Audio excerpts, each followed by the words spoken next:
بسم اللہ الرحمن الرحیم۔ السلام علیکم۔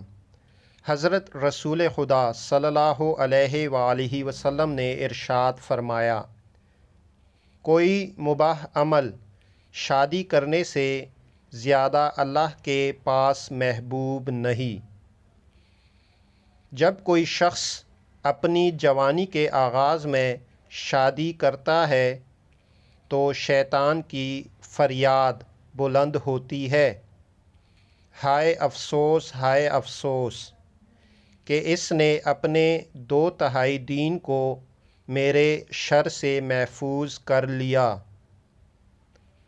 شادی آنکھوں اور شرمگاہ کی عصمت و عفت کی بہتر طریقے سے حفاظت کرتی ہے، اور پاک دامنی اختیار کرنے کا یہ سب سے عمدہ اور مؤثر ذریعہ ہے۔